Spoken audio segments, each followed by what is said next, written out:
Hey, it's 2 o'clock. Well, roughly. It's 2 o'clock where I'm at. Anyways, time for the Monday afternoon phone tech talk live stream. And I hope the audio sounded good on that end. I'm seeing some noise over here, so you guys let me know if it sounds funny, and I will see what I can do to fix that.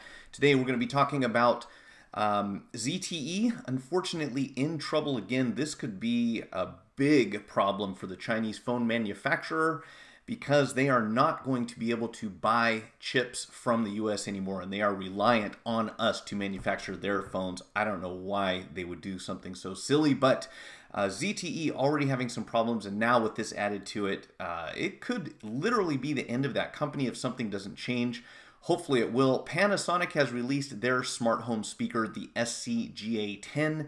And we have a new flagship phone from Sony, the ZX2 Premium, with a crazy ISO rating of 51,200. I am not a professional photographer, but what that means is that for smartphones, that is the lowest light sensitivity to date that has been built into a phone.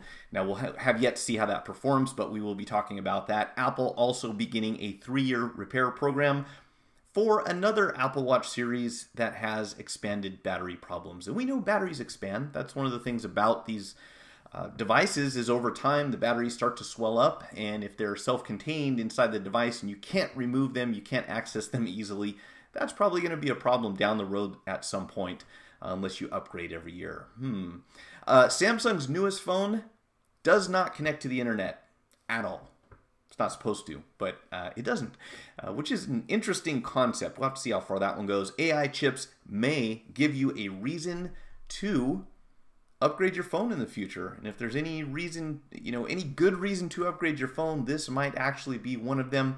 And of course, we will talk about this Thursday's upcoming guest. It's going to be a great week, and we'll get started right after this.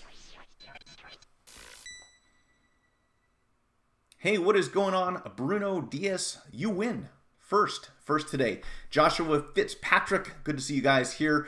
So some interesting things going on. I do want to start out with this real quick. This is let's move a couple things around here so I can see what I'm doing, and we'll see how many mistakes we make today. I've actually got a little more room. I'm expanding into a new space with my workbench, my studio, and everything, and I'm going to hopefully show you guys that next week, because I'm still adding a few things on here, but it's almost finished. And man, I can actually move around, I can breathe. It's not like I'm stuck between two walls that are like really close together, so that's going to make my life a lot more fun. Let's start off with this one. ZTE, if you don't remember, had some problems a while back. This was in 2017 when they were basically caught violating the terms of sanctions that we had on Iran. So we had a bunch of chip manufacturers, mainly Intel, Microsoft, and Qualcomm, who were selling components to ZTE, and ZTE was using those components, building them into devices, selling those devices to Iran, which apparently was in violation of this agreement that we had with them. So, they got in some sort of trouble for that. I don't know if it's a slap on the hand or whatever happened.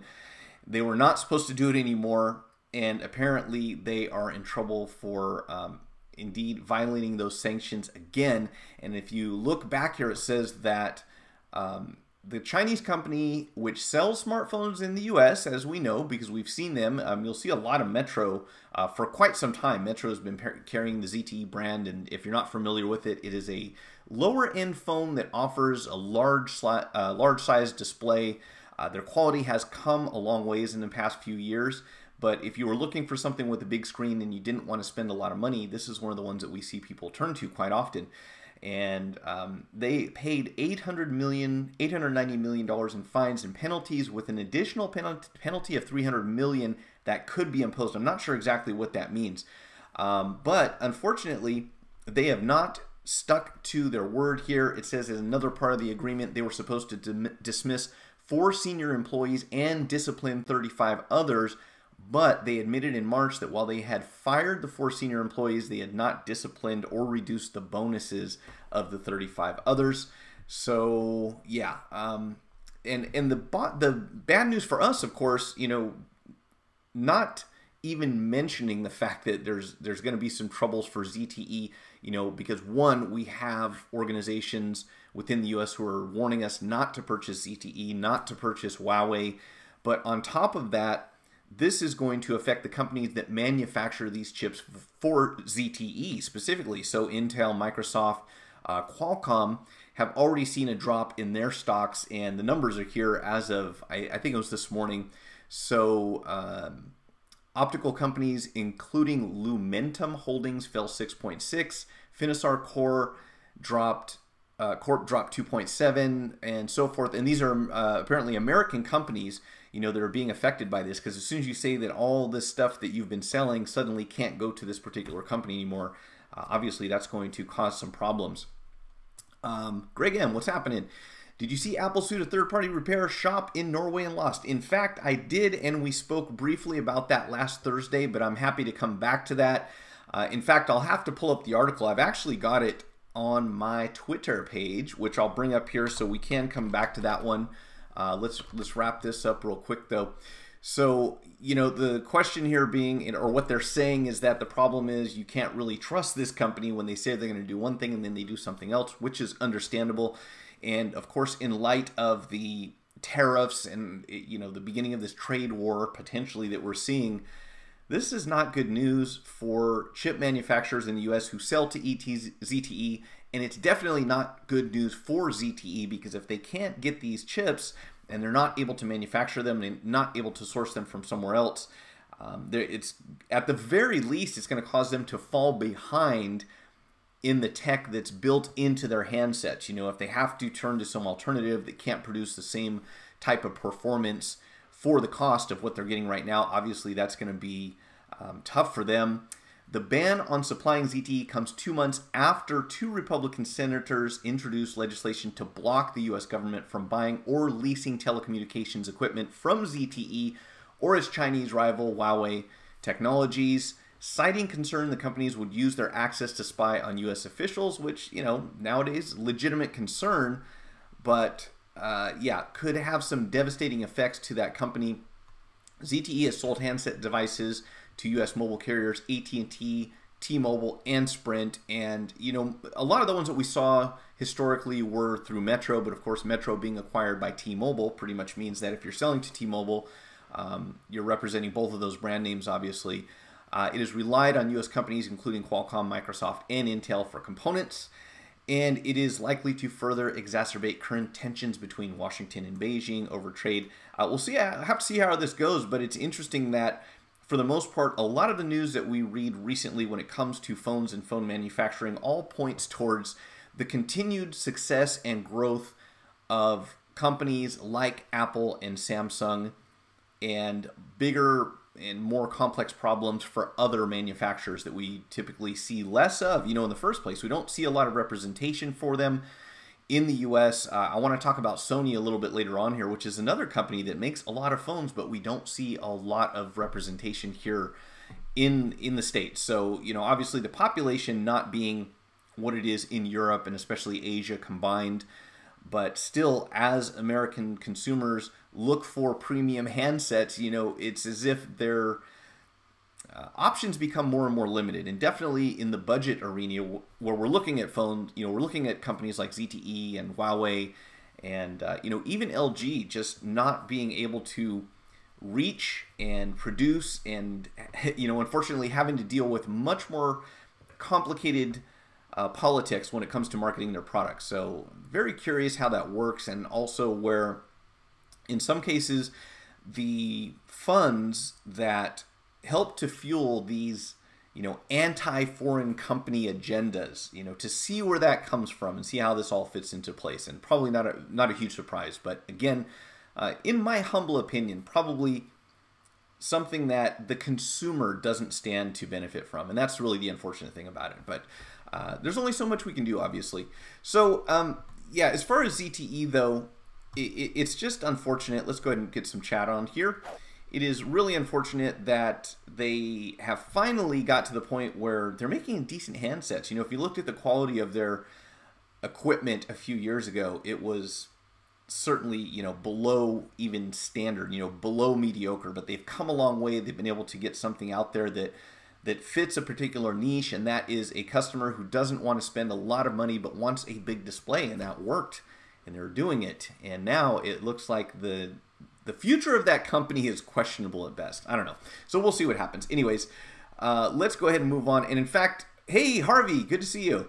Let's go ahead and pull this up because Greg asked about it, and I think it is a good thing to talk about because we have something else here that we will be bringing up that is directly related to. So let's see. Here we go. I knew I had this on my page somewhere. Now, how are we going to get this over here? Let's move this over to here. This is motherboard. Let's see. I think we can do that. There we go.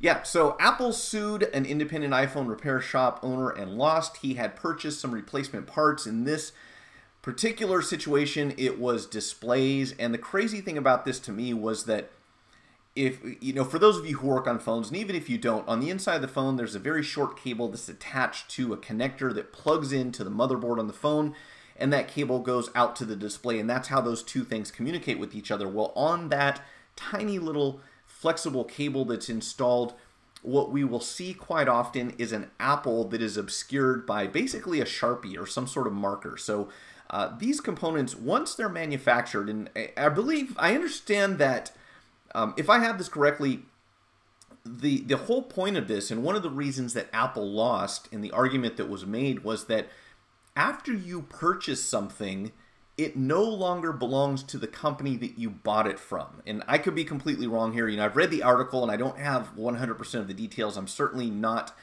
an attorney. But it sounded to me like, one of the arguments they made was that, hey, these guys bought these screens from Apple or wherever that was. I don't know how, but they acquired this equipment. Yes, it has an Apple stamped on it. They purposely cover that up, to somehow cover their own back so that it doesn't look like they're selling something that has a trademarked or copyrighted or trademarked logo that's stamped onto it, right? So they go on there and they cover those up. Well, of course, if you take some rubbing alcohol or something similar, you can go onto that cable and you can basically take off the permanent, not so permanent marker that's covering up the Apple. They see that on there. Apple says you can't sell this. It's a trademark infringement of some sort. And this went to court in Norway, and the court said, no, this guy bought these screens. They are his. And I'm sure this stuff got, let's see if we can blow this up a little bigger. I'm sure this stuff was intercepted by customs at some point, and Apple's kind of going after this guy and saying, yeah, these are 63. Okay, he had 63 iPhone 6 and 6S replacement screens on their way to his shop. And Norway's customs alerted Apple. The company said they were counterfeit. So obviously, if they were counterfeit, it wouldn't have made a lot of sense for them to stamp them with an Apple because that's really just asking for trouble, right? So let's see. Intellectual property law is a specialized area of law. Yeah, obviously, and which is why I have trouble with these. I read through these cases and these rulings, and I can't speak to them on the level that anyone who understands law does, because I certainly don't. So I'm not sure about the details, but the good news was he won the case. He bought this stuff legitimately. He was using parts. He wasn't buying phones that weren't Apple. He wasn't buying parts that weren't Apple and representing them as such. He was saying, I have these screens. I can fix your phone, which, we do on a daily basis here. We find suppliers who make compatible screens. In some cases, we find original equipment that has been refurbished. And in other cases, we find 100% original stuff from Apple that has been purchased and it is owned and it no longer belongs to that company as far as I can tell. And we sell that to a customer. So if it's an original, even if it's an original screen that was manufactured for Apple, I shouldn't say by Apple, and it has the logo printed on it and you represent it as an original and it is an original part. I can see if you take something that's not real, and we've had companies get into this area before where they take, for example, a Samsung display that has not got an original whatever Gorilla Glass 19 or whatever is made by Samsung on the front, but it is stamped with the Samsung logo, and you can generally tell those don't look exactly like the original. and people have represented them. And obviously, Samsung is a trademarked stamp. You can't stamp trademark onto a piece of glass and sell it as a phone display if it's not originally from Samsung. And you certainly cannot stamp anything with an Apple, represent it as an Apple product if it is not made by Apple. And you're telling people that it is. Any more than I could call my channel the YouTube Apple channel, I would not last a day, I'm sure. So that's completely different, though. This guy is, if it's original and he's representing it as such, or if it's not original and he's not representing it as such, it seems like Apple or any company would have a difficult time going after him. But hopefully this is good news for us on some level. Sorry, folks, I can't talk today. I have a little too much coffee this morning before I got on here. But it's good to see that a small business owner didn't lose, didn't get put out of business by a huge company that said, we don't want you fixing our phones. Because when it's all said and done, there is a potential for revenue to go to the Apple Store. And we have certainly seen in the US that they are going to fight to keep that revenue stream coming to them. We already know that for the most part, they've won the hearts and minds of their loyal customers. If someone has bought into the Apple school of thinking, they believe that the only place to take your phone when it breaks is to an Apple store. There's certainly a place for that customer. But there are lots of other people who don't have that option or don't like that option.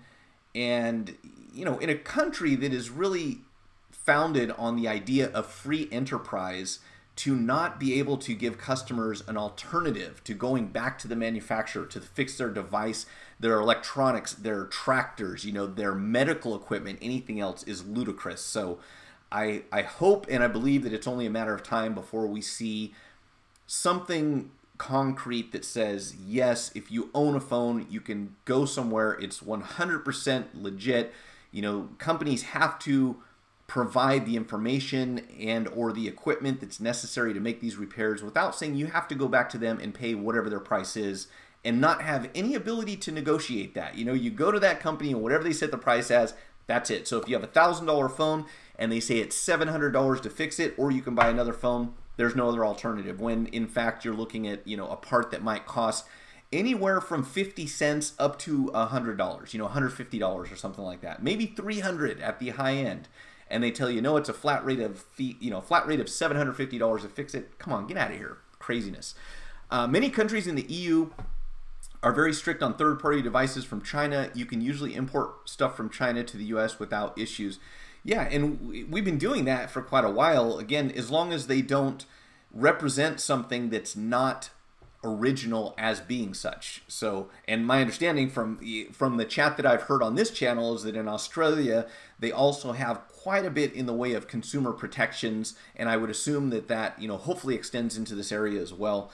So we'll see. What's the alternative? The alternative is that this all goes to court or goes to many courts or goes in front of many legislators, and they all say no. And unfortunately, we saw recently with the hearings for Facebook in front of Congress with Mark Zuckerberg that the downside of all this politics, and I'm not knocking any person or any age group or anything else as a whole, but the fact of the matter is technology moves fast. So it's important for people who write and vote on these laws to understand what's happening today. This is going to be a difficult thing, I believe, and someone else mentioned this recently, and their statement was that one of the challenges that we have is that politics is not a glamorous lifestyle. It's not something that young people typically aspire to be involved in, from voting all the way up to running for office. So this is an unfortunate thing for us, especially when we look at the technology sector, where we need to have laws in place that protect consumers, and we need to have laws that prevent monopolies and a number of other things. And while that's going on, you don't have a whole lot of people who understands how all of this technology works, how Facebook works, how Napster worked, how all these different things that are going on in the world. When you have a lack of understanding of the most basic concept of what changes from between now and next month, or now and next year, now and tomorrow, it's going to be very difficult. When you sit in front of, you go to a hearing and you spend most of your time explaining to the people how your product works, not to mention, don't let alone how it affects the end users or the consumers. You're trying to explain to them what's going on, what you're doing when you have this thing in your pocket and you punch numbers into it and you put letters in there and you do a search and you really don't understand how that works. That's going to be a long drawn out process of educating the people who are writing and voting on the laws that govern the way that we use these things. So this is going to be an interesting time, I should say, especially with the increasing velocity at which technology is changing and evolving, on a daily basis. It's crazy. I don't know what the answer is. I'm just putting it out there. I have shop in Thailand. I want to bypass iPhone, any iPhone I can bypass. You can help me. I probably should put something up here permanently, Bobby. Long story short, if you have an iPhone with a cloud lock on it, I certainly cannot help you with that. To answer your question honestly, which I think is the best thing to do, is that there is a method for swapping out a bunch of hardware inside of the phone in order to eliminate the iCloud. But what that involves is so complicated and so labor intensive that, one, it's not practical. Number two is the obvious thing. If there's a cloud lock on a phone, 99% of the time, it's there for a reason. It is to protect the person who owns that device. So my short answer to you is no, I can't help you with cloud locks. And the long answer is that even if I could, it would be difficult for me to offer that service. And I think that you'll find this at most of the shops that you go to. And the reason is that the cloud lock is in place in order to protect people from losing the information that's on their phone and from having their phone stolen. And you're going to have a hard time convincing people, if you've got an ID that matches the name that's on the cloud account, you can go to Apple and they will assist you with getting that cloud reset. You'll lose all the information that's stored on it, but they can remove the cloud for you. And the downside is, I know that there are occasionally legitimate reasons why people should be able to remove a cloud lock from a device. But by far and large, most of the time, it's not going to be for good reason. It's going to be because someone got their phone stolen or something similar to that. So I don't have a solution for you other than to go back to the person that you got the phone from, give them the responsibility of removing the cloud, which I know is going to be hard. You said you went to a shop in Thailand. If you're not still in Thailand, that's not going to be practical. But we run into this every day. It's nothing new. Every single day, I would say someone either calls or comes in and says, hey, I got this great deal on a phone on Craigslist. And I don't think there's anything wrong with buying devices from third parties. But if you go to the cloud section on the Apple website and you log into the cloud for that account and make sure that they don't have the device on there, you'll be okay. Have them delete that device from the account and you don't have to worry about it anymore. So that's my answer, unfortunately. If anyone else wants to offer information, that's fine. But I don't recommend really going the hardware route because there's a good chance of destroying the phone. You're going to invest so much money into that where you could take the parts from that phone. What you're looking for is a clean logic board. And if you can find one, you can put it into that phone, and that's probably a better route for you. Vegas 395, what's going on? What are your thoughts on third-party screens not working on iPhones? Well, here are my thoughts. If you didn't see last Thursday's stream, it is not just third-party screens. It is also OEM screens from Apple. So we saw something like this happen a while back, and it will probably happen again in the future. My thoughts are we have to wait and hope that in the short term, Apple will fix this problem. There's no way that they're not aware of it. The question is, and here's the thing, there are occasionally displays that come out and they're missing a particular IC on the flex cable for the digitizer, I want to say. And I could be wrong, it could be the LCD, but I'm pretty sure that it's the digitizer. And without that chip, basically they just cut one corner. And when they do this software upgrade, they find that that disables the digitizer, or you start getting ghost touch or something like that. And with those screens, my solution would be to go to the manufacturer, hopefully, and just say, look, guys, I got a batch of these screens. They're not compatible with 11.3. Will you replace them? And if not, you're not going to do business with that company anymore. But the thing is, there's a bigger problem, and that is OEM screens from Apple not working after an update to 11.3 when the screen is replaced. So I would certainly hope that the company is going to do something about that. We know that 11, iOS 11 is full of problems for the most part. In fact, they're saying that when 11.4 hits, there's not going to be anything new as far as features go. It's only going to be to fix all the problems they're having with the previous iOS. So if you're able to, I would say wait. If not, that's going to be a tricky one, because if Apple's not signing the previous iOS, then there's no way to downgrade. So you're kind of stuck between a rock and a hard spot. So that sucks. I don't have an answer for you right now. For the time being, if someone's got that problem, we'll keep the original screen on the phone until further notice. There's not a whole lot else you can do. You can go to an Apple store, and my understanding is that they can recalibrate the OEM screens in order to make them work on the phone. I haven't verified that personally, but if you put an OEM screen on an iPhone and it loses some functionality, I would probably refer you to the Apple Store, explain to them what happened. We do know that it is not okay for companies to say that something is out of warranty just because it's been opened up. We also talked about that last Thursday, that whole idea of having a broken warranty sticker. That is not legal. They cannot do that. So just because your phone's been opened doesn't mean that the warranty is voided. And as long as nobody damaged anything on the inside of the phone, I think that Apple would be wise to continue to cooperate with customers who are having these types of problems. Hopefully the next patch will fix this problem. But if you have a very low-end aftermarket screen that is missing that particular IC, and I need to do some research so I can give you guys an image on it, then I would take that back and get a replacement.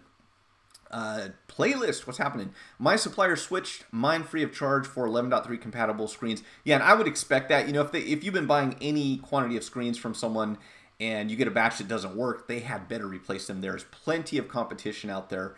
And worst comes to worst, Vegas, hit up Playlist and see where he's getting his screens from, and he can probably direct you to someone who can take care of that or give you something that works at the very least, right? So happy about this. Not because I have anything against Apple, because I don't, but I believe that all of these companies who operate, if it makes any sense to you, this is my feeling. If you deal with a consumer or a small business, you're dealing with someone who has a heart, if that means anything. A corporation can have no heart. It wouldn't make sense. Businesses are set up to generate a profit. They're built to make money for the stockholders, so their priority has to be to make money. That is completely understandable.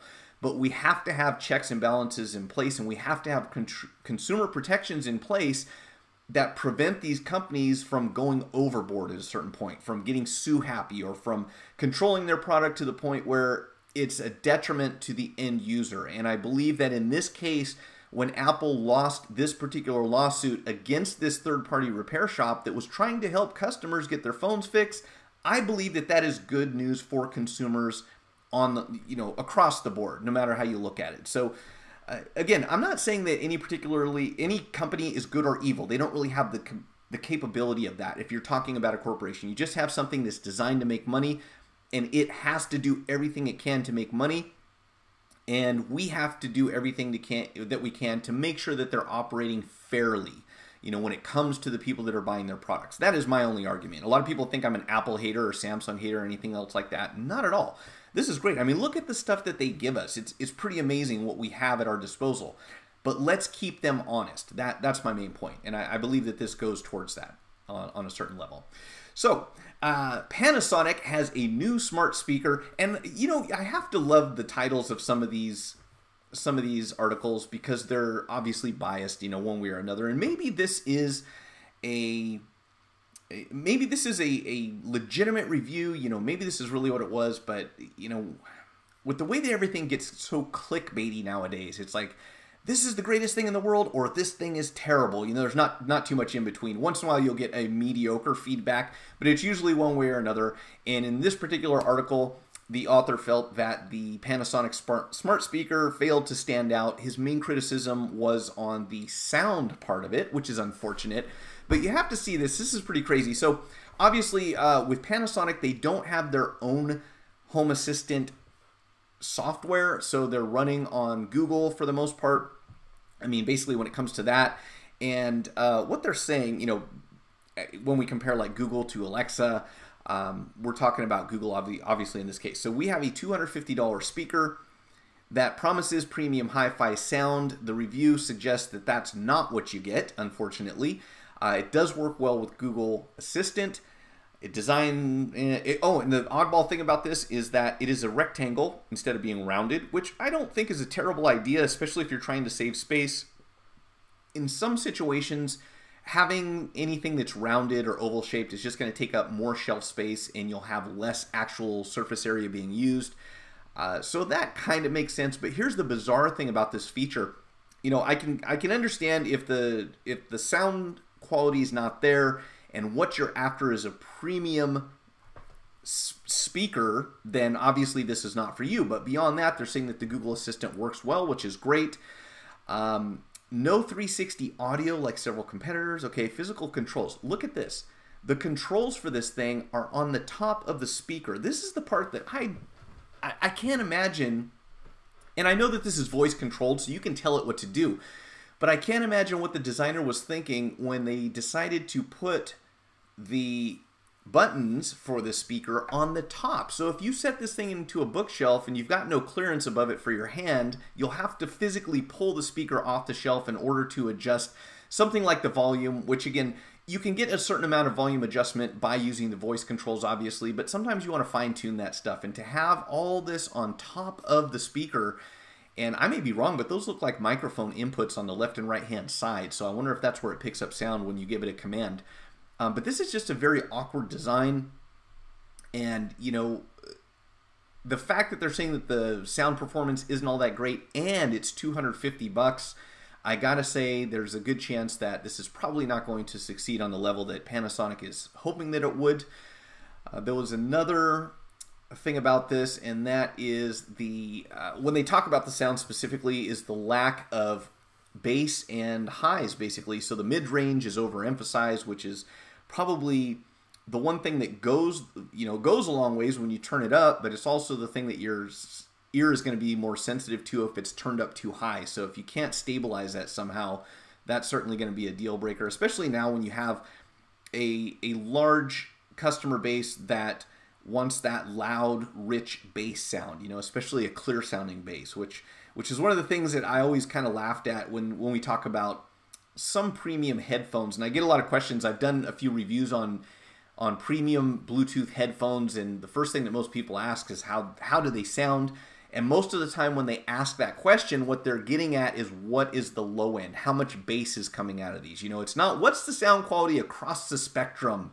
Can you hear the hi-hat and the cymbals? And, is the mid-range nice and clear? No, it's typically how loud does the bass hit? And that's what a lot of people are after. And that's completely understandable depending on the genre of music that you're listening to. If you want to play hip-hop, rap, house, anything that's going to have a lot of bass to it, it makes sense that that's going to be an important part of the sound range.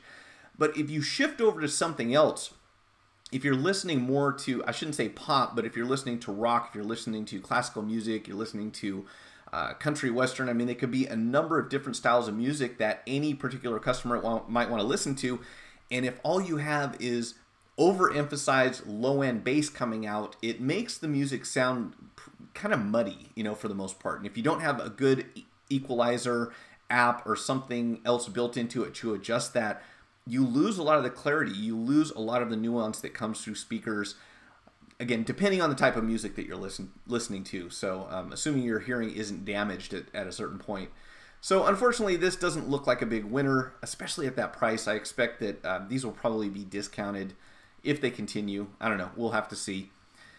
Darn clients phoning me during a live stream. What? How dare they? Greg, have you not told your clients that we have a live stream every Monday at 2 p.m. Pacific Standard Time? I can't believe they would interrupt you. That's unfortunate. Anyhow, let's get off of this one and talk about Sony, because this is a brand that we don't hear too much about in the U.S. And hopefully where some of you guys are at, you see a little more market representation. Sony has been around for quite a long time, and for the most part, they've made pretty decent phones. Not a lot changing in the design, over time, but I guess if you have something that works, stick with it.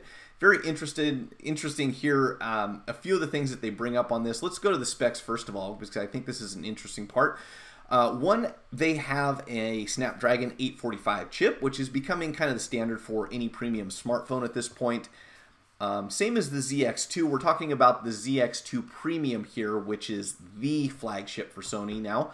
And they have bumped the RAM from 4 gigabytes up to 6. The battery is also big, coming in at 3,540 milliamp hours versus 3,180 on the standard Xperia Z2. So here's the interesting thing. Also, water resistant up to, I want to say IP67. Where's the IP rating? Let me see if we can find that. IP6. Tell me they didn't put the IP rating on this article.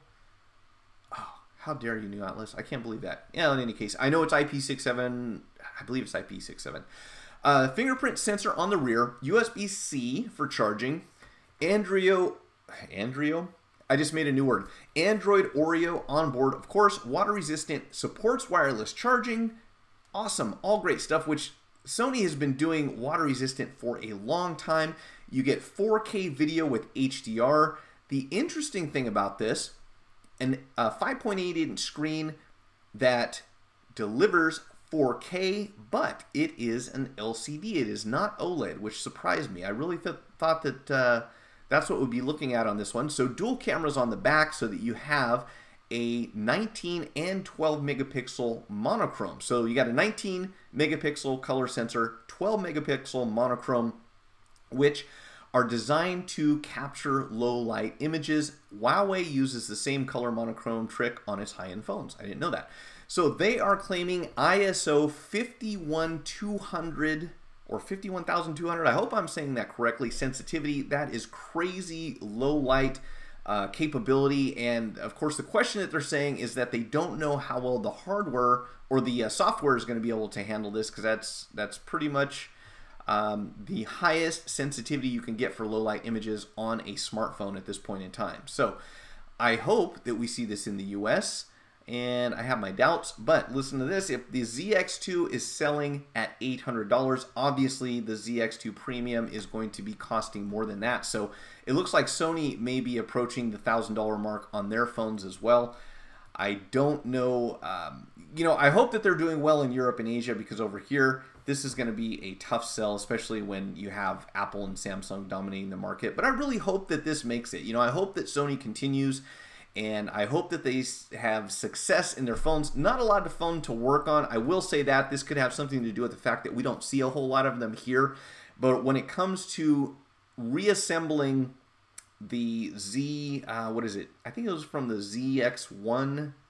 It might have been from the last couple generations, at least. I'd say a lot of people that I've talked to struggling with getting these things put back together properly after disassembly. So not the most fun phone to work on, but at least one more company out there competing in this arena. Let me switch something up here real quick, and let's look at this. Apple, again, offering a 3-year repair program for the Apple Series 2 watch. So if you remember, there was a similar program for the first generation of Apple Watches, and this is because over time, these batteries tend to swell up. If you've ever owned a lithium-ion, a product that uses a lithium-ion battery for any period of time, usually after a couple of years, those batteries start to release gases on the inside. And because they are sealed, there's nowhere for that gas to go, and it causes the battery to expand, which is certainly a better alternative to the battery exploding like it did in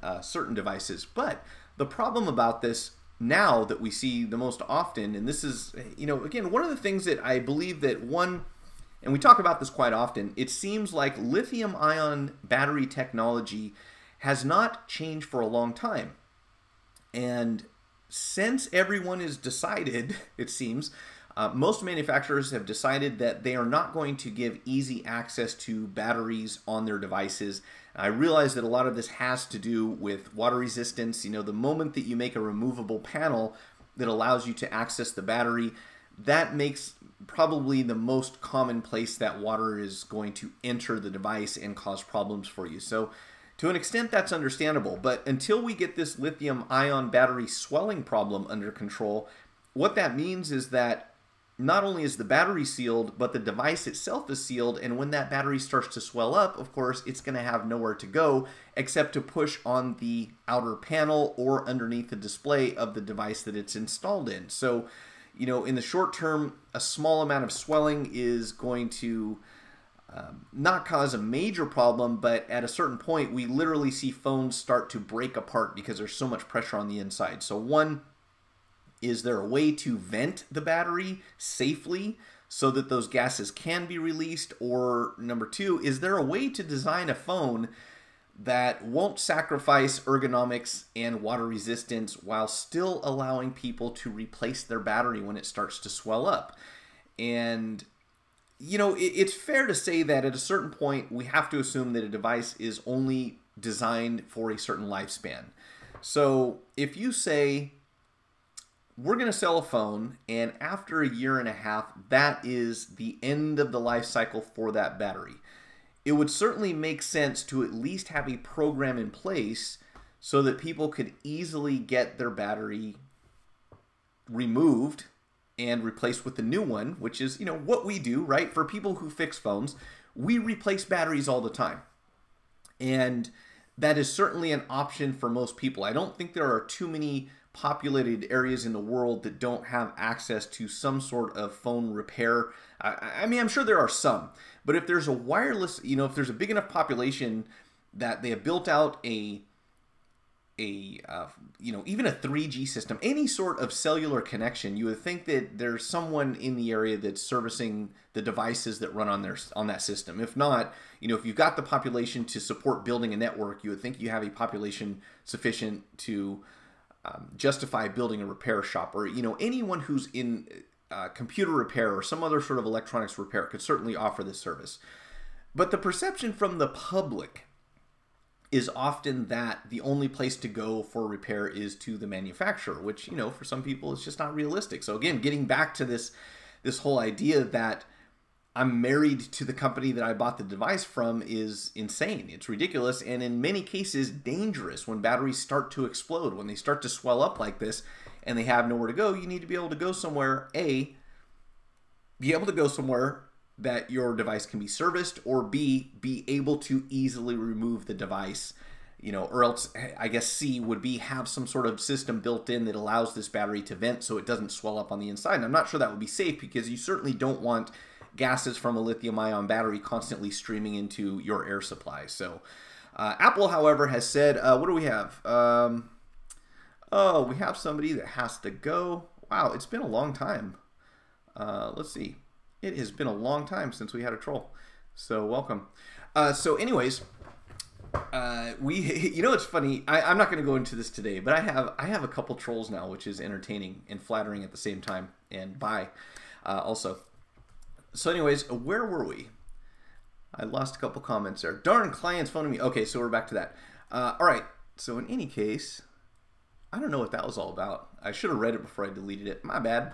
So Apple is going to set up a 3-year, or has set up a 3-year program as of, I think it's yesterday. See, the 14th. So yeah, so a couple days ago, Apple set up a program. If you have a Series 2 Apple Watch, you have 3 years within which to get your battery replaced, and that's pretty much what the article says. There's not a whole lot. Eligible devices are 42mm Series 2 Apple Watches in the Sport, Nike, Hermes, and Edition lines. Program does not, however, apply to Series 1 or Series 3 models. I believe, and I could be wrong on this, but I believe the Series 1, you have 3 years from the date of purchase. Obviously, the Series 1 has been out for a while, so I'm sure that the clock is ticking on that one if it's not already over with. But whatever you do, don't let your battery explode, and do take up Apple on this offer if you happen to own one. I mean, at the very least, you'll get another battery. I assume, I wouldn't think that you have to have a swollen battery, right? Or do you just, let's see, let's actually read the article, Mike. I did read it, believe it or not, before this. New service program began yesterday. Determined under certain conditions, some devices may not power on, or they may experience expanded battery. They are offering service to eligible devices for free. They will serve. Okay, so it looks like you can take this device in and get a new battery. So I would do so if you own one. You don't want your battery exploding on your wrist. And if you get an upgrade to a new battery, why not, right? All right, let's get through this before we run out of time. Samsung has a new phone that can't connect to the internet at all. Like it does not, period, will not connect to the internet.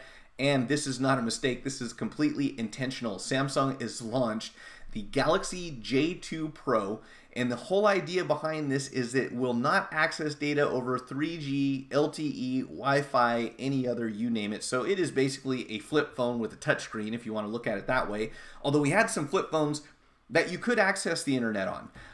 But this one doesn't do any of the above. And they're saying this is a low-end Android smartphone, which, how is it Android? With the modems ripped out. So it's, I guess because it's a touchscreen and you can navigate through the apps on the phone, which I don't know what apps it's going to have. Great for kids, seniors, and paranoid types. So if you're worried about anyone watching what you do on the internet, I guess you get a phone that doesn't let you go on the internet.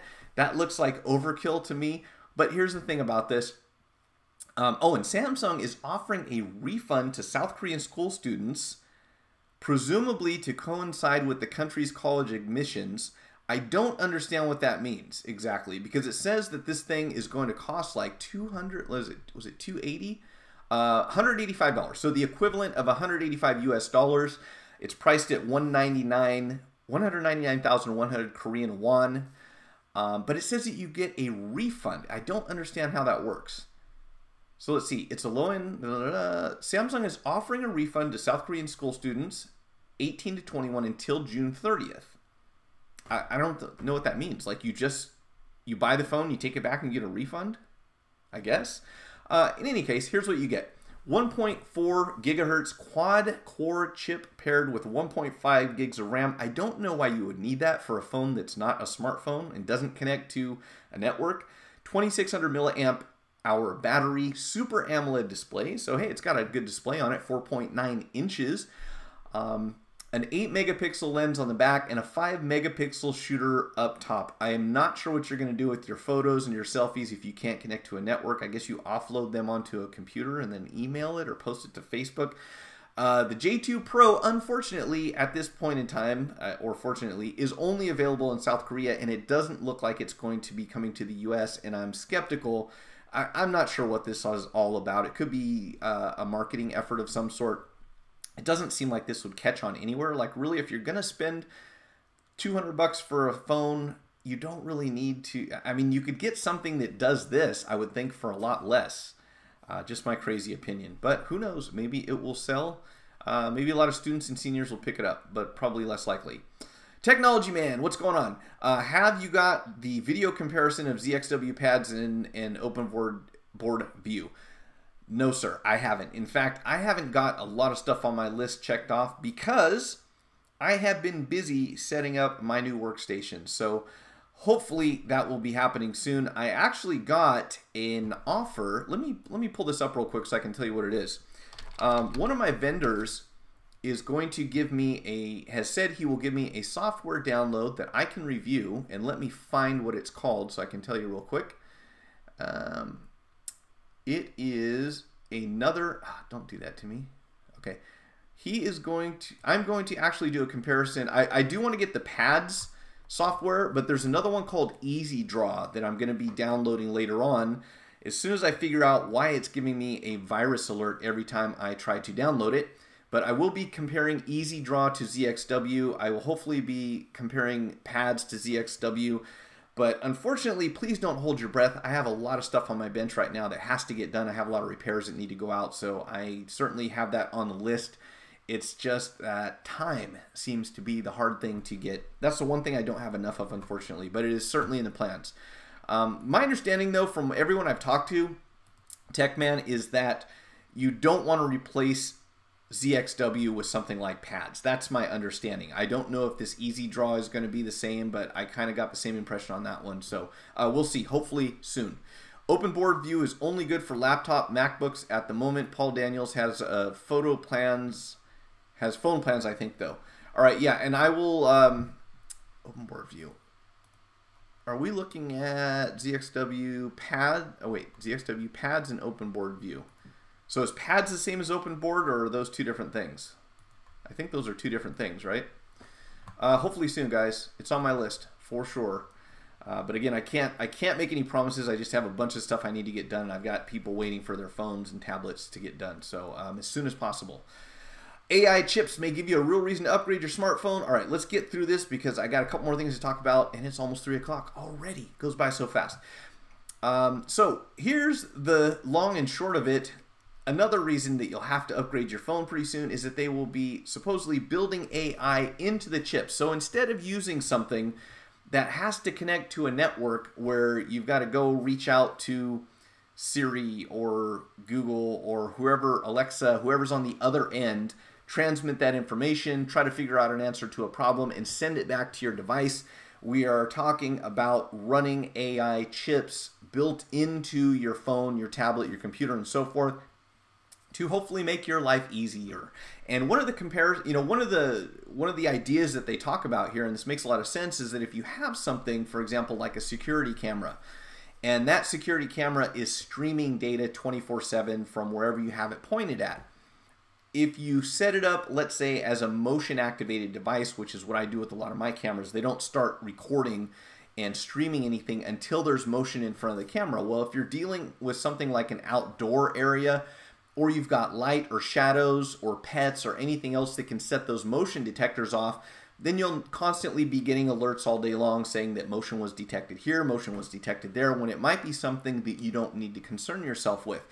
If you had an AI that's capable of telling the difference between something that is a legitimate security concern or otherwise, maybe you're monitoring something, you have to, it could be something like a crib cam, you're watching your baby and you want to see when it wakes up or something like that, but you don't want to see when a shadow comes through the window and sets off the motion detector. Well, if we had a sophisticated artificial intelligence built into whatever device this camera is connected to that could differentiate between these two things, just like what we're hoping to get to when it comes to self-driving cars, where they can tell the difference between the side of a truck and the sun, things like that, and can compare these things. And it's all based on a neural network design that mimics the human brain and learns continuously at this level. This will probably be, I want to say that a lot of people will probably disagree with me, but I want to say that a lot of the things that we see built into phones nowadays, it's obvious that their intention was to say, hey, look what this does now. And in many cases, it's not as exciting as we would have expected it to be. It's like, look, there's a notch at the top of the phone.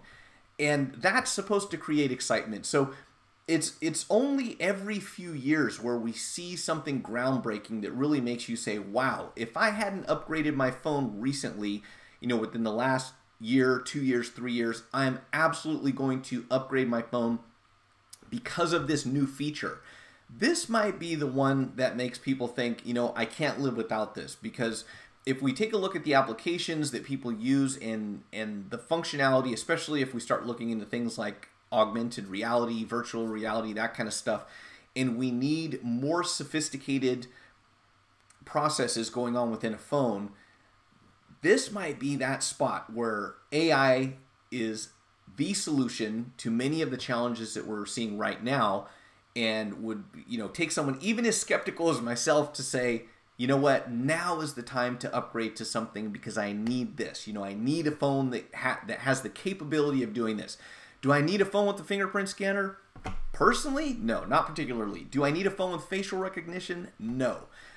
Do I need a phone with a better battery? Yes, needed that for a long time, but we still haven't seen that breakthrough. We haven't seen the phone that can be charged once a week, or we haven't seen the phone that charges in 10 minutes and it's good to go for 2 days. But if we see artificial intelligence built into a chip, this I think could be a real game changer. This might be the point where people say, yeah, you know what? I wasn't going to I'm on the 2-year upgrade program, but this is going to change my mind. This is going to make me justify spending $1,000 phone. $1,000 on a phone. This is going to make me justify getting into a new, carrier agreement and financing this thing over the next 24 months or whatever it is. I think this might be it. I could be wrong. Just my idea. Just my thoughts. Let's see. 2 different things. Okay, so they are 2 different. That's what I thought. All right, so Paul Daniels has got one that is compatible with Windows, I believe, right? But you said that Open Board View will work on Mac, because that's what I'm really wanting to do, is get something, because I have a Mac laptop and it's really annoying that everywhere I go I've got to plug into Windows somehow to get ZXW working. My Mac, for whatever reasons, is immune to boot camp. I have tried setting it up. It does not allow me. Like, it won't happen. I don't know why. I don't know why. I mean, it was brand new out of the box, so it's not like I've done anything funny to this machine, but it will not allow me to install Boot Camp. Something about the partitioning. So maybe this will be my solution. I'm going to put it's on my list, guys. I promise I'm going to try to do it, but I can't say when. I've just got stuff piled up right now. But personally, it would be a huge benefit for me to have some board view schematic available on my laptop that I take with me, that's portable. Question for anyone who is using Open Board View: do they have a schematic for the iPad Pro 12.9 built in? Because my ZXW does not show that, and it would be very helpful to be able to see what's going on that device. And so far, everyone's just kind of like, well, this filter looks like this filter, so let's go ahead and use that. It would be nice to know the specs on everything that's built into that machine, and to my knowledge, that's not available yet. So I suppose I could go and try to find a bootleg schematic online, but it'd be much nicer to have the board view if that's available, and I'm willing to pay for it. So it's not like I'm saying, hey, we need to have this right away, get on it and do it for free. I'm willing to pay for it. Just somebody needs to make it. Pad is different. It's a commercial product, whereas Open Board View is free. Okay, so we need to try both of those, obviously. And let me double check here. Yeah, so I'm certainly looking into that. Fellows, I promise, I want to get this done. I do want to deliver on, when someone makes a request, I try to do it, but right now I just got things stacked up and I haven't had a chance to, but I'm almost complete back here. So far, this light hasn't even fallen down on my head, so I think it's up there sufficiently, and my new studio and workbench should be completely set up by next Monday, ready to roll, and hopefully all of this will look different, and maybe I can even stream some repairs. That's the plan. Board View allows you to trace connection points between components on various Mac laptops. Okay, interesting. Guys, it is 4 minutes till. I wanted to wrap this up by 3 today. One, because I have a bunch of stuff sitting here, and number two, I'm trying to stick to a 1-hour schedule so I don't keep you away from whatever it is that you're doing. So thanks everyone for showing up. I do want to mention that this Thursday, I know that you can watch the replay, but if you can get on here live this Thursday, I would encourage you to do so. 6 p.m. Pacific Standard Time, we are going to have Udroid Mania and Strange Parts. So we have some great guests coming on to do a chat with me live where you can interact with them, talk all about Android, talk all about iPhone stuff, talk about installing a headphone jack into an iPhone 7, talk about upgrading an iPhone 6s from 16 gigabytes of storage up to 128 gigabytes of storage on board right here, right on this channel. Thursday, 6 p.m. I really hope you guys can make it. I am excited about this. This is going to be a blast. Not one, but 2 guests coming on. And, I consider it the after hours stream, so it's a little more casual than this. Obviously, we don't have all this stuff going on because we can't, but that is a limitation of Google Hangouts, unfortunately. But what we can do is have multiple guests. Also, for anyone who hasn't already done so, last Thursday we announced a giveaway. It is going to be the first giveaway that I've done on this channel in conjunction with another YouTube creator, Liron Segev, the techie guy. You should check out his channel. If you look at last Thursday's video, we have an interview with him where we make the announcement. We're giving away a Hive Welcome Home starter pack. I think the value on this thing is like $300-400. And you can qualify to win. It doesn't cost anything to enter. I sincerely hope that one of my subscribers, I hope that one of you guys here on the live chat or someone who shows up weekly for these chats wins. It's all random, of course, so we don't have any control over that. But, if you don't enter, you can't win. So absolutely do that if you haven't already. I'm going to have to look to see when the results of the contest are, because off the top of my head, I don't even know. But I think that's it. I think I made it with 2 minutes to spare. So I promise, guys, I will look into that board view stuff. My ZXW is actually expiring in June. I'm probably gonna go ahead and renew that, but I will have the Easy Draw smartphone schematic diagrams ZXW alternative. That's what the description says that they're calling it. And it actually cost a few dollars less than ZXW, but without knowing the reputation of it, I really don't know how good it is. It's got 2 5-star reviews on their website, so hopefully that will work. I do have some repairs coming up that I'm hopefully going to be able to publish here so that you can see them. One of them is a no touch after repair on an iPad Pro. And what was the other one? I have another one coming in and I can't remember what it was. But in any case, I'm going to... and I'm also finally going to get that iPhone 6 to a red... or iPhone 6 Plus to a red housing conversion. Yes, an iPhone 6. You want to know what's crazy? I would have thought that by now people are over the iPhone 6, right? It's done and gone. Nobody cares about that anymore. However, one of my most viewed videos is a conversion that I did from an iPhone 6 to an iPhone 7 style housing. So apparently this is still a thing. So I'm going to get on more of those. I believe that with the iPhone 6 and the iPhone 6s, we're going to see, because Apple products tend to last for a while, but their housings tend to get bent, damaged, beat up, and so forth. And just boring, eventually. We're still going to see people wanting to do those conversions. So I don't know if you guys offer those in your shops or not, or what the legal ramifications are, because if they have a logo on the back of them, that's probably going to be in question. I certainly can't sell them for that reason. But as far as I know, making tutorials on them is okay until further notice. And if that happens, then I'll stop and I'll pull them down. But if you cover up the Apple logo or remove the Apple logo, I think you're cool there. In any case... that is about it. Thanks everyone for tuning in. I've got to roll. I will be back on Thursday. I hope to see you all then. And until then, have a great week, and I will talk to you next time.